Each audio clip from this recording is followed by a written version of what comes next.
when I started documenting bird flu, there were thousands of people saying, I had no idea this was happening, because you wouldn't know it's happening because most of us don't go outside. We're not really connected to the natural world.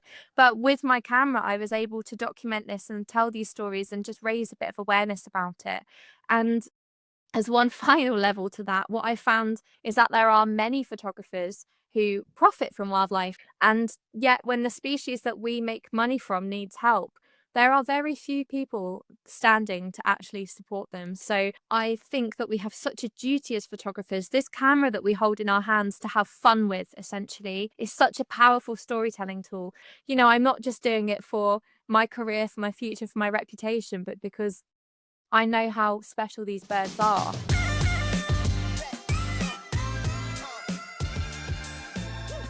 We're back at Vallerret's Creative Outsiders, where we look for the radical stories from behind the lens. I'm Lukas Riedl, your host, and I'm joined as usual by my not Norwegian, but based in Norway friend, Carl Vandenboom.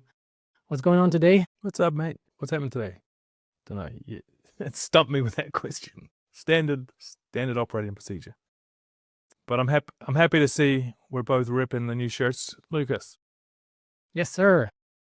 Unified team here. Anyway, that's not important because today's guest is someone who brings art, intention, and heart into her wildlife work. She works from storm-swept cliffs to intimate seabird encounters. Her photography is both emotional and powerful, and it's quite, let's say, her own approach that I see more often in the photos than just the regular catching a bird. No offense to anyone else. Rachel, welcome to Vallerret's Creative Outsiders. How are you? Thank you both for having me. I'm looking forward to this little chat. Welcome. It's great to meet you. Great to have you on the show. So, with all the time, and you have been spending quite a lot of time out there lately again, is there one shot or like one shoot you will never forget, and why is that? I think it probably has to be one of the very first times that I discovered seabirds, and that was way back when, probably a decade ago now, when I was probably 17, 18 years old. And I found a northern fulmar, which is a relative of albatross, and they were just overwintering on the cliffs right by my house in Sussex. And it changed everything for me. And I would go up again and again and again, with no exaggeration, every single evening, morning, afternoon, sunrise, sunset.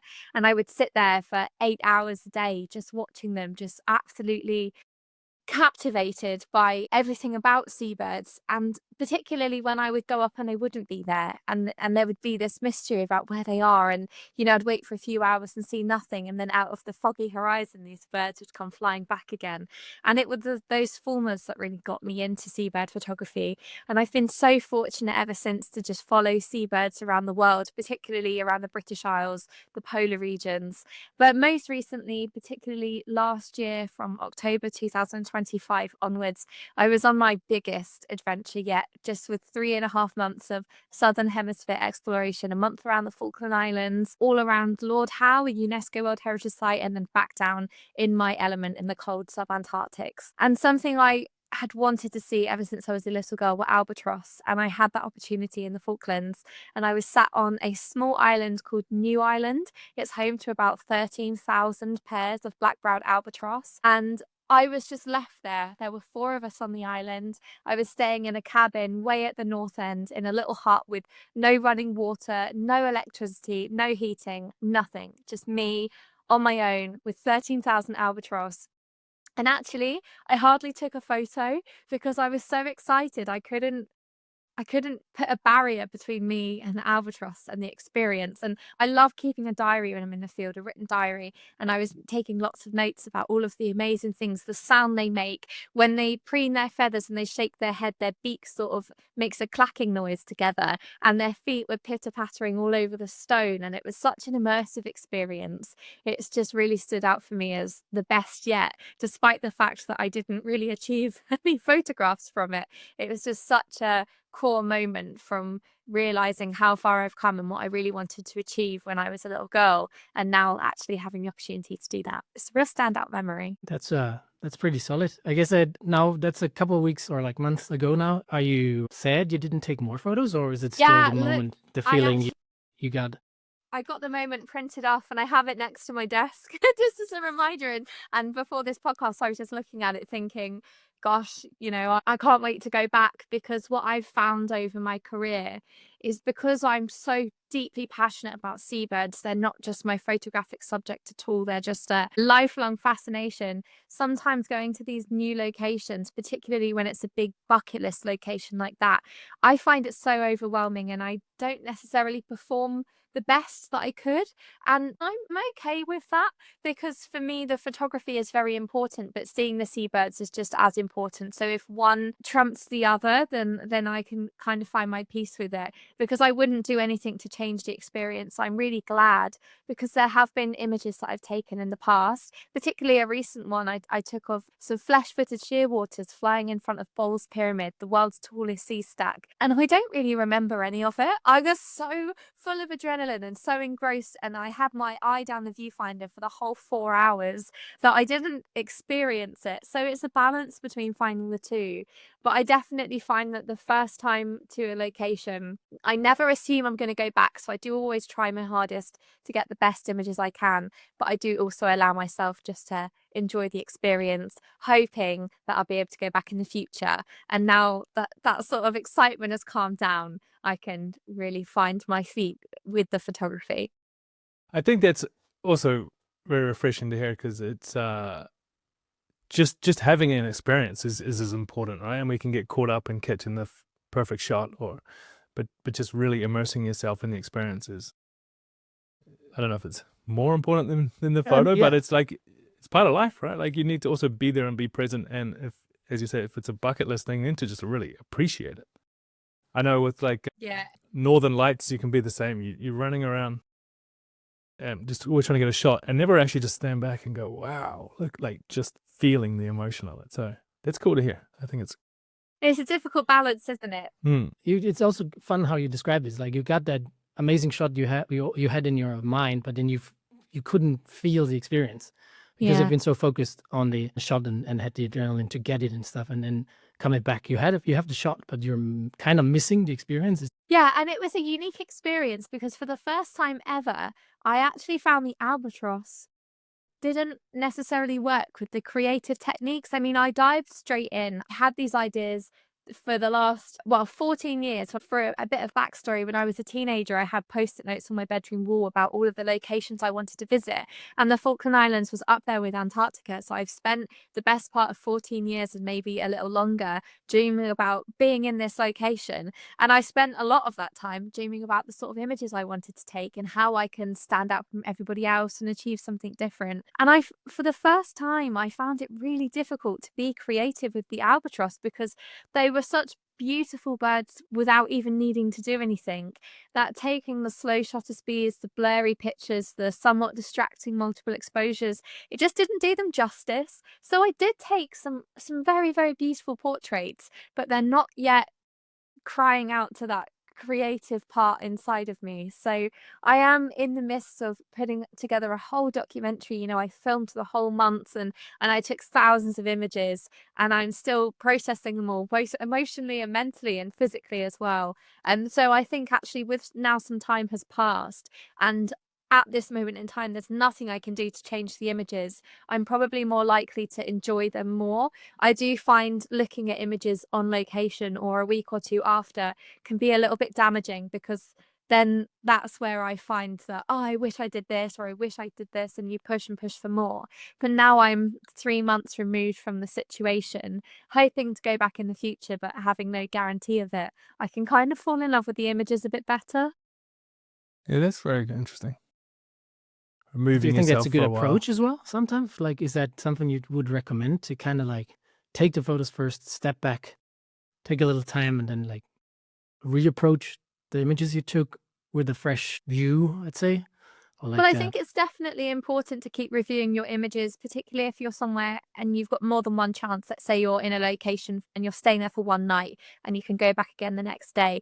Because generally speaking, from my experience and my experience running workshops and looking at guest images, is that the first few hours you are finding your feet, and then you're refining after that, and you're perhaps photographing to capture those insurance shots. So I've definitely got a picture of an albatross. Okay, now I can afford to play and experiment and be patient and resist that urge to photograph them and hold the trigger down, even though they're flying away. But because you're so excited that there's an albatross in the viewfinder, all of those little things. But one of the biggest pieces of advice I always share, and sometimes don't even listen to myself, is just really taking a moment when you get there just to watch what's going on.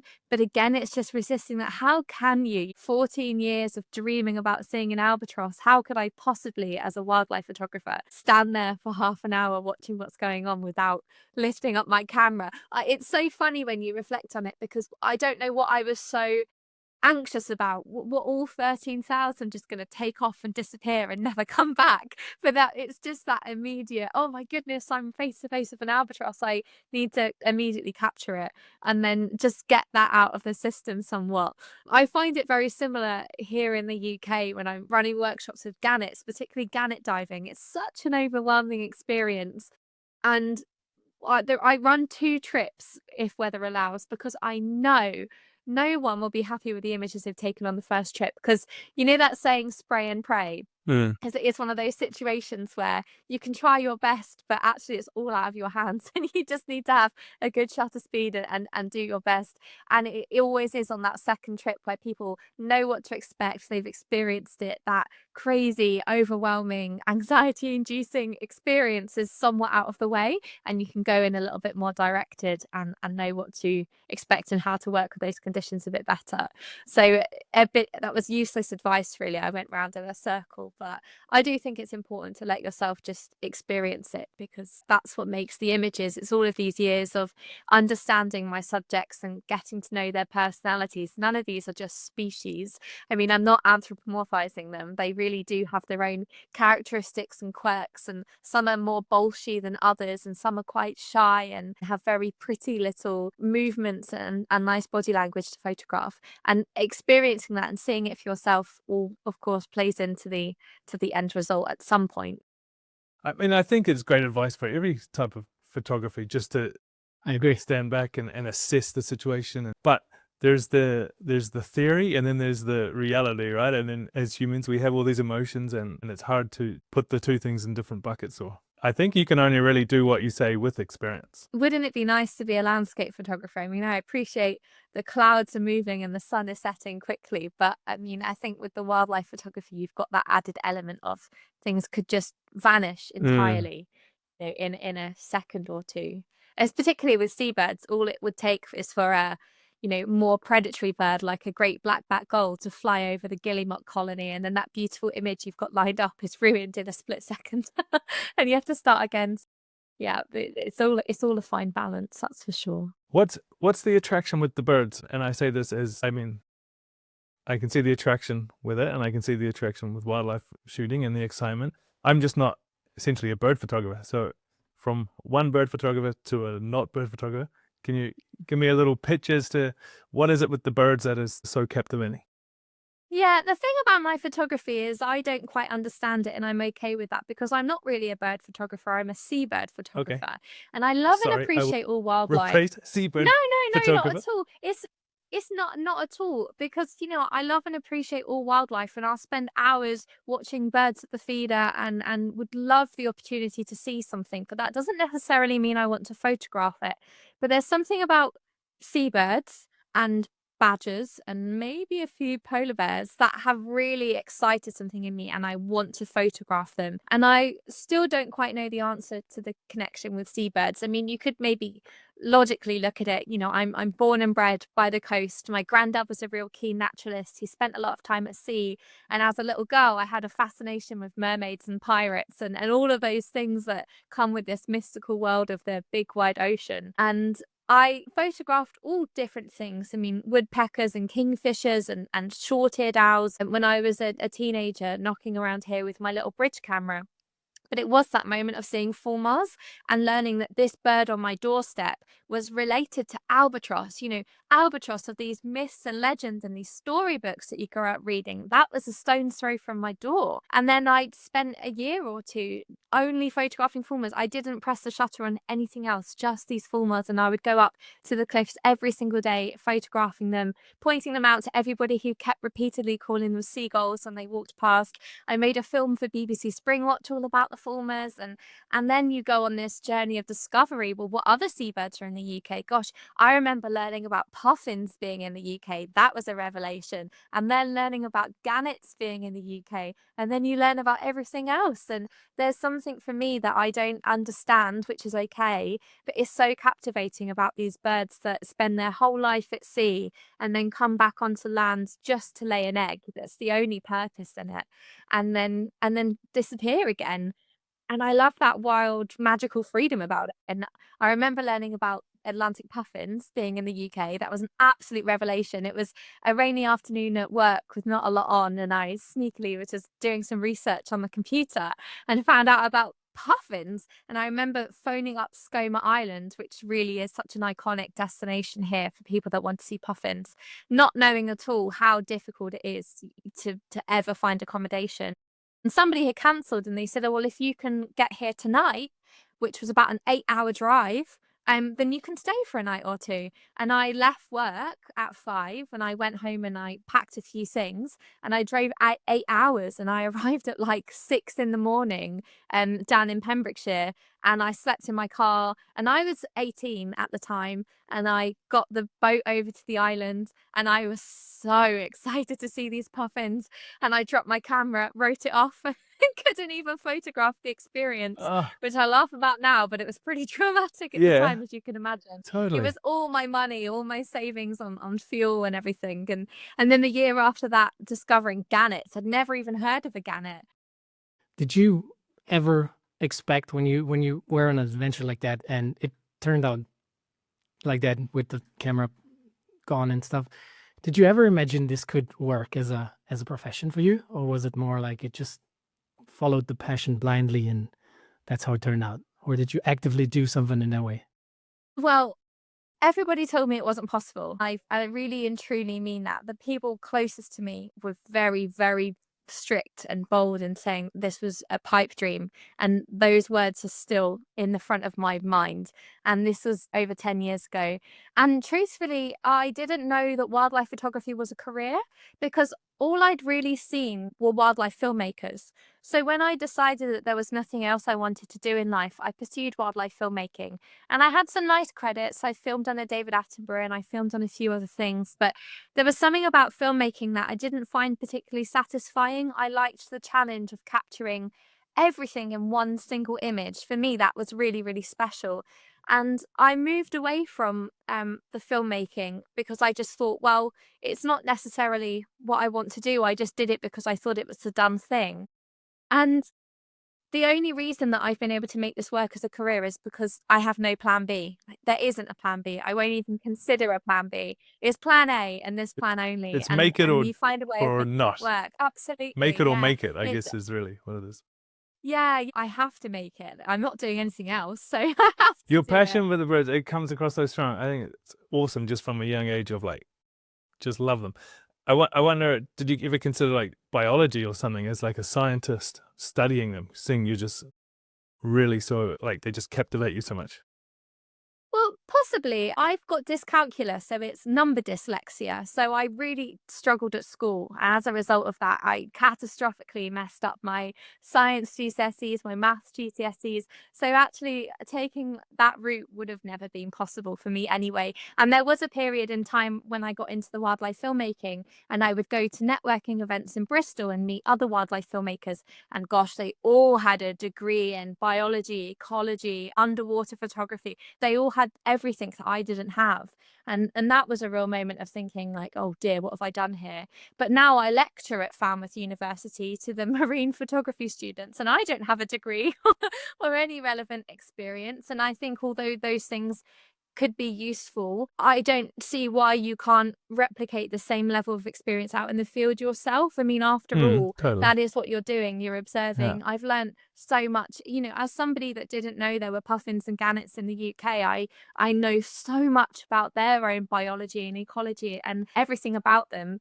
And you learn it purely out of interest, but also because it's so supporting to the work that I do. I can give you a good example. I mean, people are so passionate about photographing puffins of sand eels and will arrive at colonies in May or in August and really disappointed that they don't see puffins of sand eels because they only bring the sand eels in when the chicks have hatched underground. And all of these little things that you learn along the way, it just really, really bolsters your own information and experience. Yeah, totally. I was going to say, when you're so passionate about it, just like soaking up information on that subject is easy. Like it's not like you have to study, you want to know the information set. Yeah, seabirds are all of my free time. I mean, audiobooks, there are so many that I absolutely love. Last week, I was in Scotland at the National Museum making a film about the great auk because they've got 2 of the 72 eggs left in the world of this extinct seabird. And it's so much more than just the photography. It's the decor in my house. It's the tattoos down my arm. It's everything. So how can you not just absorb all of that knowledge being so interested? And then, but it also transcends into your work. It's like, because that passion that you have for the bird itself, I think it's a piece you want to transport in those photos. And it's just as a guess, you kind of try to bring that into your work to make a difference, because the excitement to the seabirds you have is on another level to many other people out there. And then from my side, at least, that transcends and goes into your depiction of the seabirds, because you're not just, as you said, you're not just taking a portrait and think that's great, but you have all those intricate details and that you probably only know with the specific knowledge, like the details of the feathers and all the amazing work people can see on your channels. I totally recommend to check them out. Well, I see them differently because I love them so much, much the same as if you were to think about if you have a cat or a dog at home, you notice the way that they look at you and they want something, or how cute they look when they're with their favorite toy, or the way that they run. And I notice this in seabirds. People may turn up at a seabird colony and see the seabirds, but I don't. I see the way that the Arctic tern preens its feathers, or the way that the downy feathers still cling to the baby gannet, and all of the tiny little details. I'm so invested in who they are and their lives that you see it all. And also you can begin to predict behavior, and you can stop reacting to those moments and start anticipating them, and that saves such precious time as a photographer behind the camera. Having this passion and this real invested knowledge, it just turns that guesswork into foresight, and it saves you those seconds. You can start to be one step ahead of the bird. Gannets, for example, they do something called sky pointing before they take off. So if you're really keen to get a picture of one in flight, you just have to scan the colony and look for when they're flicking their head backwards, because it's a signal to their partner, I'm off, you're in charge. And then you can get your shutter speeds ready and everything ready to go. And I just love that. You become so Interesting. invested in their world. Is it possible, and I know nothing, that you have like a relationship with maybe like a pair of birds that come, especially when you were going to the cliffs all the time, like that you notice the same birds coming back? Or because birds do that, right? They like go one place in the southern and one place in southern hemisphere and one place in the northern hemisphere, and they keep coming back to the same Yes. spot. So do you Yeah. recognize the birds coming back, or is it just too many? Well, yes and no. So seabirds mostly mate for life with the exact same partner, and they are mostly all site faithful. So they will return to the exact same nest, as you say, the same burrow. I can't remember the statistic off the top of my head, but a guillemot will lay its egg within something unbelievable, like an inch of where it did the year before. It's so particular. And for that reason, yes and no. With these bigger colonies, of course, it's difficult, and there's no distinguishing features between the male and the female seabirds, and of course they all look identical. However, there are some areas at Bempton Cliffs where I work quite a lot with my camera with the gannets, that there are particular nests that I photograph every year, and mostly because they were the prettiest ones or the most accessible ones.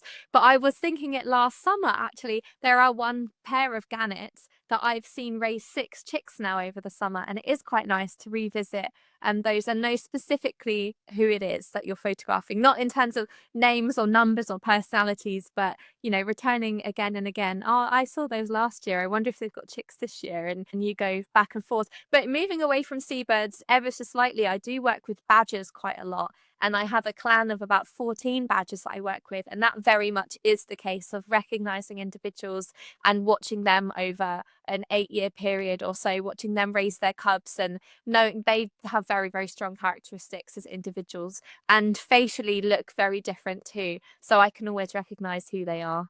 You must be very patient as a bird or wildlife photographer. As you say, you're standing out there for 8 hours, and what can you think of any times where your patience has given up, or you've had to dig deep? Never. Never. How long can you sit out there for? Digging deep is true, particularly with it just getting cold or windy or really uncomfortable. When I was in the Falkland Islands, I was at Volunteer Point, which is a really beautiful place for king penguins, and I was completely on my own. I mean, such a miracle. There was nobody else there.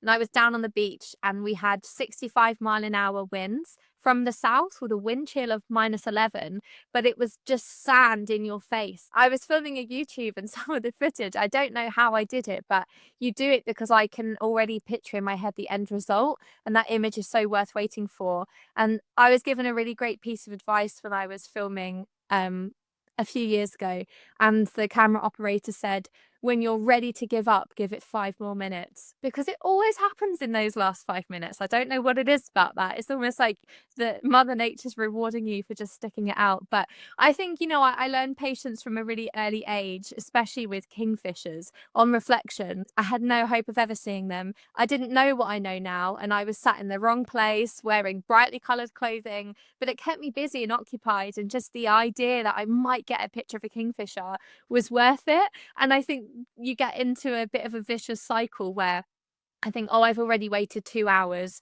If I walk away now, it's been a waste of time. I might as well wait a bit more, a bit more. Yeah. So generally speaking, of course, there have been so many countless times where I've not seen anything at all. I'll sit at the badger set for 4 hours in the evening, and although all 14 of them were out the night before, none of them have come out today. And you walk away, empty-handed. And of course, you're a bit like, oh, that was a shame, because time is so precious, and that's something you value as a wildlife photographer, particularly working over the last few years of avian influenza, and you see how quickly things can change. You really learn not to take it for granted. So I think that drives you forward as well in thinking, I could come back tomorrow, but let's not assume there's going to be a tomorrow. Interesting. It's true. It's like something I got at film school as well. It's like I love that advice, by the way. It was always the camera is going to be packed up last thing, because whatever you do, there might be. It's even on interviews, you start with lighting and audio and everything, because there might be something happening, and you grab the camera and you need to run. So packing up was always like everything else first, and then camera goes last, just in case. So I would say a variation of like give it 5 more minutes once you're done. Totally. Or once you I give think I owe a lot of my patience and perseverance and determination to scouting. I mean, I was enrolled in Scouts when I was 5 in Beavers, and I left when I was 21. So I spent the vast majority of my life in Scouts, doing survival camps at the weekend, or really grueling hikes that you just hate as a 7-year-old, and all sorts of things that just really, toughen you up a little bit and just give you this, perseverance and patience, and just repeating those things time and time again, being outside, being cold, being hungry, and knowing that you need to just get to the next checkpoint, and then you can light up the gas stove and have your dinner, and all of those little things, just helps you keep pushing through. And knowing this, I can't really get it why people told you that's not going to work as a job, because you basically got you got everything you need as a wildlife. You know how to behave outside and be outside. With your passion, you learned everything about the birds. To me, it sounds like a perfect setup to become a wildlife or seabird photographer. Yeah, I don't think, well, I hope at least it wasn't ever a reflection on my capabilities, but more, is it a proper job? And that's, the real, when your sister's a chartered accountant and your parents have followed quite, normal careers, is wildlife photography a proper job? And I think now, especially in the last few years, perhaps it's just because I'm so immersed in the community, I can see that it is. But I definitely think 10 years ago, I'm not quite sure if wildlife photography was a proper job, and it's difficult. I mean, it's really taken 10 years to establish it. I didn't go full time 10 years ago. I was still working in retail and photographing at the weekends, and then over a 10-year period, the scales just unbalanced themselves, and the photography became a bigger part of what I do over a decade. It wasn't overnight at all. So for the last 2 years at least, it's been a full-time job, and hopefully for the next, how long have I got, do we reckon? 60 years? Should we say that?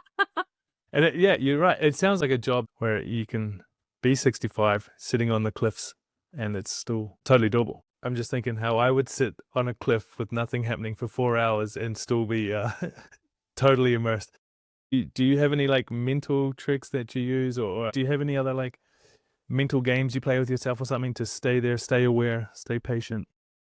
Well, no, I think it really does come down to how much do you want it, because if that shot really is worth waiting another hour, another 10 minutes, another 10 minutes for, then you'll easily cruise through it. But the thing I've found through experiencing people on workshops and expeditions is the attention span waning. And that is really critical, because you can wait for 4 hours, but you have to be alert for 4 hours. Yeah. Because then if you've waited for 4 hours and the bird flies in and you missed it because you were scrolling on Instagram or you were just looking around at what's going on, then that's a horrible feeling. Yeah. That's a horrible feeling. And so it is just being prepared. And reaction time is everything in wildlife photography. It's not so related, I suppose, to just finding that perseverance and patience on the cliff. I'm always, my arms are always locked in this position when I'm out. My camera's always there, so I've just got a second just to lift it up. And I'm always scanning and watching, and listening as well is so important. And I see very often with people that perhaps aren't as invested in the end result, that it can be very easy, just pop the camera down for a minute. And things happen so fast that in the time it's taken for you to see what's happening, process it in your mind, lift the camera up, the settings are wrong, it's all over and it's all gone. Mm. And you really just have to be invested. So, I've been told often that I should diversify from seabirds, because most people don't know what a raisable is, and they don't want a print of it in their hallway, in their living room, because people would rather go on a workshop that's the big 5 in Africa than gannets and guillemots in the UK.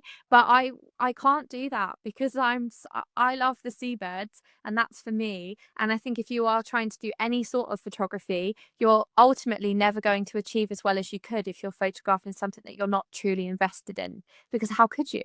Yeah, totally. And speaking of being invested in the seabirds, like you're also, and with the badgers, you're also very invested on protecting the animals you're shooting. You just you started a petition about the Guga hunt on those islands. I forgot the name of for sure, but and it was it one of the biggest Scottish petition ever? Yes, with the most absolutely. supporters. It's the most signed petition in the history of the Scottish petition platform, and by almost triple now. So at the time of recording, there's about 3 days left. I'll be back in Scotland tomorrow for it to be considered in Parliament. But I mean, the bottom line is, we have an absolute duty, and I feel quite passionately about it, because if I wasn't a photographer, I still love the seabirds enough that I want to protect their future.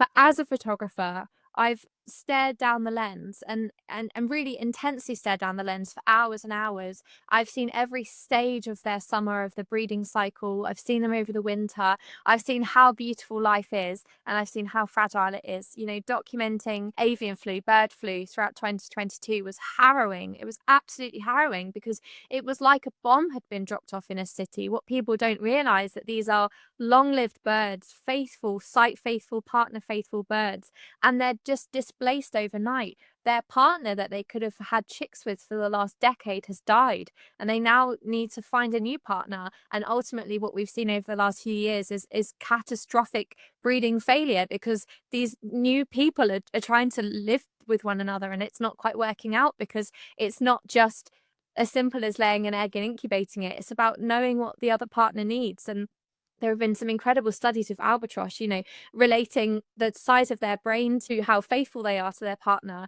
And the study suggests that it's because they store so much information about their partner in order to make it work. And then you realize that these birds can't breed until they're 5 or 6 years old. So wiping out these colonies is something felt down the line. And it really just opens up your mind to how fragile these birds are. And then, as another level on top of that, I think that we have such a duty as photographers. This camera that we hold in our hands to have fun with, essentially, is such a powerful storytelling tool. When I started documenting bird flu, there were thousands of people saying, I had no idea this was happening, because you wouldn't know it's happening because most of us don't go outside. We're not really connected to the natural world, particularly in these far-flung places like Shetland, where the majority of it was happening. But with my camera, I was able to document this and tell these stories and just raise a bit of awareness about it.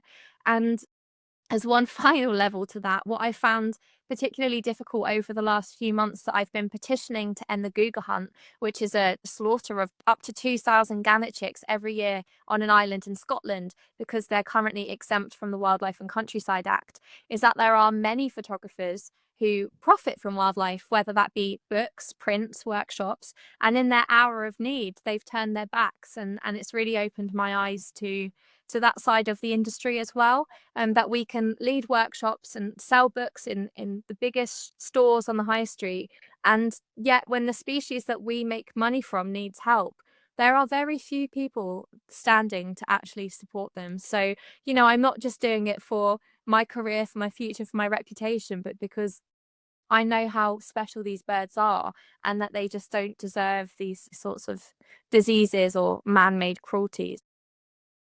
And speaking about the reputation, you recently shared some, I would call it like online hate that you got for promoting the petition on your channels. I think it was a brave step, and I personally enjoyed it to see that you called it out. And because people tend to like hide that somewhere and just hide or ignore, but you really seem to be invested enough emotionally as well to even point out that hate that's happening there for something that's a tradition. How did that impact you from your personal perspective? I've actually had quite a lot of hate over the years, which is bizarre, because I'm, in my head and my heart, I'm just a 14-year-old girl taking pictures of birds. I still see myself in that way. So I find it a bit, puzzling when people can be so aggressive. And particularly after I won in Wildlife Photographer of the Year, that's when it really ramped up. And there was a lot of online discussion about the fact that I only won because of my female anatomy, and quite vulgar messages from very, very high profile male photographers that circulated online, were printed off and brought to me at the photography show. I came off stage after doing a lecture, and somebody came up to me and handed me a copy of all of these messages that were being sent by a really high profile guy that probably almost all of us have interviewed or looked up to or liked images from. And I think what happened was that for a really long time, I was just that young teenage girl who liked birds and did it as a hobby at the weekend. And I was never really, I guess, necessarily considered a threat or competition. And it is a very, very small industry, and opportunities for work are few and far between, particularly with wildlife, because, we're often working with charities that just simply don't have the budget to support these big things and content creation, because their budget is funneled in towards conservation and science. And then all of a sudden you start to do okay for yourself, and people that are already doing that job start to think, oh, she's got the job that I was given last year, that's happened, or she's been offered this opportunity that I really wanted, and it starts to ramp up. So yeah, there is quite a lot of hate, and particularly around this Cougar hunt, it splits opinion. I would say 95% are completely second and opposed, and there are a 5% that of course stand up for it, but most of them are trolls. So I'll look through their profile, and I think the likelihood is you probably don't even know what a gannet is, and you just enjoy aggravating people on social media. But it happens a lot. I'm pretty tough. I just brush it off. But when it's happened closer to home with people that I thought were friends, that's been pretty difficult. Yeah, that's just I don't know what to say. There's such a shit freaking people suck. Like why? Yeah. It's been tough. Yeah, there's been plenty of Sorry to like hear all that. tears over the last few years anyway. But I suppose I don't necessarily agree with it, but it's a dog eat dog world, I guess. We all need to earn a living, and we're all trying to work with a very small pool of people that could potentially help us pay the rent. And some people are really threatened by that. But as far as I'm concerned, I'm quite happy in my little seabird bubble, and I do what I do, and I think I do it differently, and I at least try to run my workshops very differently. They're very educational. They very often take part in conservation projects, and they differ from others. So I consider myself, on my own track, and I'm happy with what I do. But it's certainly been tough and unnecessary, which makes it, of course, harder to justify and sit with.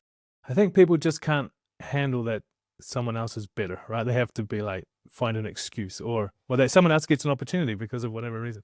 But that's the worst thing about the internet is, like, people, well, apparently they do tell you, I was going to say, people don't come up to you and say that stuff in person, but internet allows them just to sit behind their computer and just say dumb stuff. But apparently they also do get it in person. That's unbelievable why someone would do that. And then it's also what I don't get in our line of work with being creative. It's like I don't get the hate because obviously you won the Wildlife Photographer of the Year that year for a reason, that's for sure. But then it's also like a subjective thing, right? It's like some people like that more, some other people like a different approach more.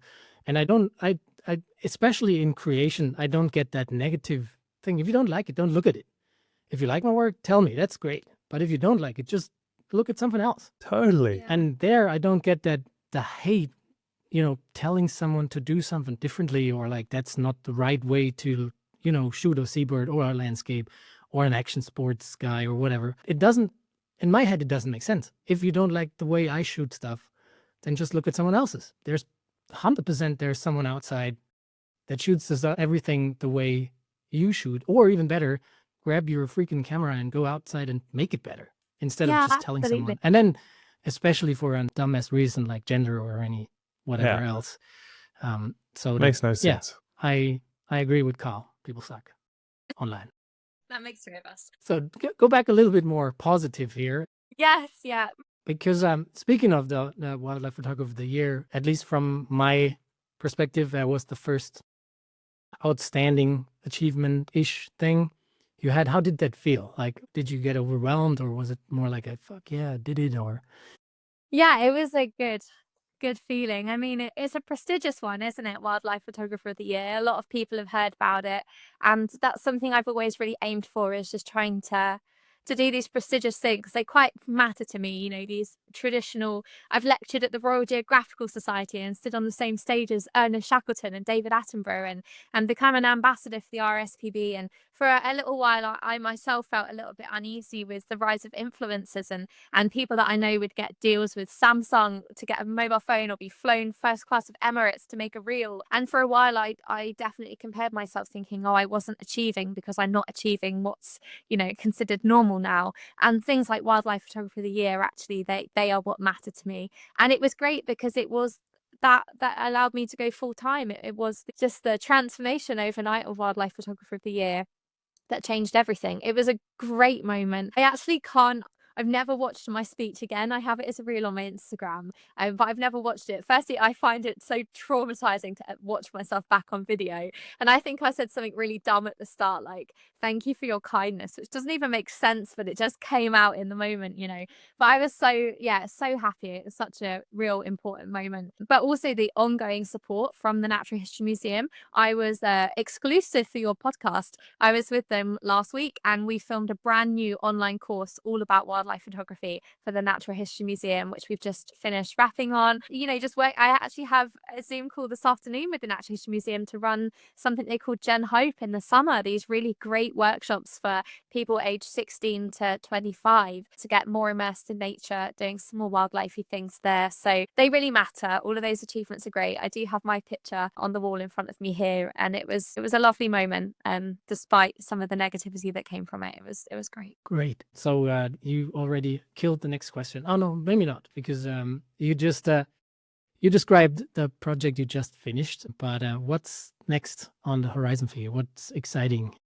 Well, I Plans are have coming the up. whole year planned out, which is really incredible in terms of, job security, but I am quite a spontaneous person, so I do like having these last minute adventures, but there's a lot on the horizon. I mean, I suppose the next big thing is heading back down south to the ice. I'll be in Antarctica running a lovely little workshop in about 8 or 9 days time, and then from there I'm heading to Australia because I'm a guest lecturer at their Australian BirdLife conference in Canberra. Then I'll be in Norway speaking, then of course I'll be at the photography show, and then that brings us to April, which is very much, the best time to be in the UK. All of our seabirds are starting to come back. I'll have the pleasure of taking people to Shetland and Scotland and all over photographing these incredible birds. And then I'll head back south again to run my sub-Antarctic workshops all around New Zealand and back in Antarctica for December. So that's what the next year looks like. Fantastic. And I hope everyone who doubted this can be a job has been listening. I hope so, yeah. It was never a case of proving anything to anyone. I knew I could do it. It's obviously been difficult, and it's lovely that I can say that now.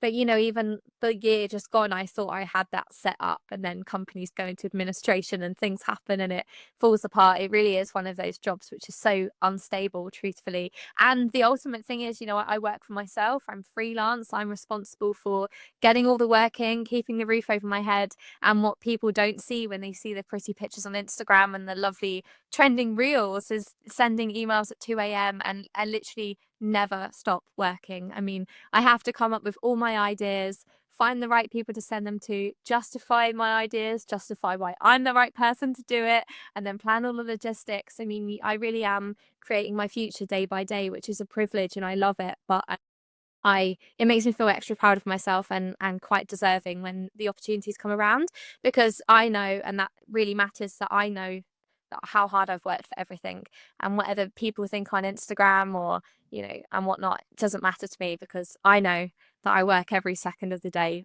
to make these things possible. And although that is really tiring, it is rewarding when they come off. That's the hidden side of business no one talks about, is all the work that you don't think about on the backside of a business. And when you're a photographer, then everyone just thinks you go out and take photos, but you spend so much time, as you say, like planning projects, getting in touch with people, traveling, doing that stuff. And then the percentage of actual time you're spending out taking photos is quite not relative to the concept of having a photography business or making money from photography. Yeah, that would be the only thing I would love if it was possible in an ideal world. I wish I still had that teenage innocence and vulnerability and excitement of photography. I used to spend all of my time around my local area photographing, and I think about it all the time. I'd love to just take pictures and be satisfied with them, because I do, this could be a really positive conversation, and of course there are moments where I'll be pretty annoyed, like I've not nailed the shot and it's my fault, and you can be pretty hard on yourself because ultimately, the experience is important, everything's important, but what's more important is getting a good picture to continue allowing me to promote myself and get talks and different things like that. And I sometimes have to say to myself, 14-year-old Rachel would have been really happy with this picture. Yeah. But it's, then you're on that like competitive drive to, it's a very oversaturated market, wildlife photography. And there is that element of, you do really need to be on your game and try to be unique and different and best. And with that comes a huge amount of pressure. And like I said, there's no plan B. I wouldn't change it for the world. I wouldn't do anything else. But I wish that pressure didn't exist. And I got asked on a panel a few years ago, what does success look like to me? And my answer off the cuff straight away was being able to delete my social media without fearing that it would impact any income or jobs or opportunities. And I still stand by that.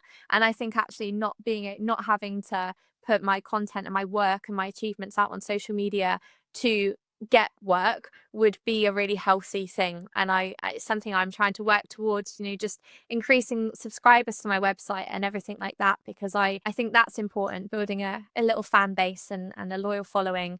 And I've never really been one for social media anyway, and it's a necessary evil, as we all know, just to keep brands and businesses and things alive. But I'd love to step away from it if it was at all possible, because I think it would make me that final bit happier as a wildlife photographer. Yeah, that's a really cool mark of success. I think it's a great one. It's a good way as well, but as an outstanding person, I can tell you that there would be a lot of people very, very disappointed. Not in you. Yeah, but, of course. Not in you personally, but in missing out on the amazing work that you display all of the time. And I get the point and it's your choice to do so. And I would Yeah. love if it comes to fruition for you. On the other hand, I would miss the like co-living, the things you Yeah. do from But that's where the you would perspective of sign what up I to do. my mailing list and get them emailed to you directly. So you could see it and experience and live it all still through a website rather than a social media platform. But yeah, maybe one day. Yeah, I missed that part. So I'm up for that. I liked your comment too on thinking back and talking to yourself as a 14-year-old. I often do that as well. Mm. Where we started our business and where we've got to now, and then I can get whatever in some sort of a mood, and I'll be like, 25-year-old Carl would be so happy right now. And then it's just thinking about what you would think about, 10, 20, 15 years ago. Yeah. To just bring It's yourself true. back I to mean, I had reality a, and go like, yeah, this is what you set out to do, and 20-year-old me or whatever, however age, would be so happy with this, or disappointed that you weren't taking advantage of it more, like just to have a different yeah. frame of mind. It was a really good friend that gave me that advice. Actually, she was my boss for a few years. And a year or two ago, I had a really rough year. I had a really unexpected, loss and a lot of grieving and a lot to work through. And I was very angry with the world and angry at myself. And she said, "Do you have a picture of you as a kid on your phone?" I said, "Yeah." And I brought it up. And she said, "Would you talk to a 2-year-old the way you're talking to yourself now?" And it's just stuck in my head ever since. I think it's really beautiful. I think as adults, especially when we're freelance, and it's so competitive and you're so hard on yourself, and actually you just step back and just think, I'm going to be the kindest to myself. Nobody else in the world is going to treat me the way I should. It's my responsibility to be so kind, so supportive to myself. And I think it was really true, and I love thinking about it. It eases the blow in the moment, whether I get home and open up Lightroom and think, oh man, I really could have screwed up. Or it happens, when I was working on Lord Howe, I was out on a trip out to Ball's Pyramid, and that's when I imagined that shot was possible, but it was too late. We were already on our way back, and I was really fortunate that I could persuade another trip and get me out there to actually make it happen. So it's not always a loss. Sometimes it can be recouped straight away, but ultimately, yeah, it's stuck in my mind just to be really kind to that 2-year-old, 14-year-old, 40-year-old self, just to remember that you're still that same person who had that big dream, and just to be kind to yourself. And to recognize the dream. I think that's the hard part, when the 14-year-old you dreamed of doing it and now you're there. Some days you obviously are not the best and some days are great, but the days that aren't the best, to also be like, hey, 14-year-old me would still be so happy right now. But reality also catches up with the dream, but I also think it's I do it. I love to hear that you do it too. I think it's a cool tip. I think it's a great trip. It's also like I get a little sense of imposter syndrome all over the place. So I guess it's a good advice as well too, because I do the same. As I struggle with self-doubt on work stuff I've been doing or like I am about to do, and it's a great advice as well. Like just go back a couple of years when you had that fire, that passion, and look for it, because it's still burning. Just as Carl said, like life has been blowing on the flame a little bit, but you can still ignite it back and enjoy what you do, because it is enjoyable, what we all do. So that's great. Oh, that's lovely. I've not heard anyone describe it like that before. That's really nice. Cool. So I would jump into some quickfire questions, and you have the chance to answer. You have to choose one. Sometimes we dig some deeper, but we'll just have a look. Okay. Funnily, the first one is seabirds or badgers? Seabirds. What's wrong with the badgers? Nothing. Do you prefer storm or silence? Storm. Obviously, I've seen that in the penguin reels. If you guys haven't seen it, check it out. Okay. And then that is not really a quickfire anymore, but how would you describe your work in one word? Observant. It's pretty fitting, I'd say. Yeah, I think that's already it. Whew, quite an intense deep dive into seabirds and what comes along with shooting them. Rachel, thanks for sharing that passion, obviously. Oh, I guess it's been everyone magic. can Thank hear you so and much see for Thank you having so me. much. the process as well a little bit, and the emotions as we had it behind your work.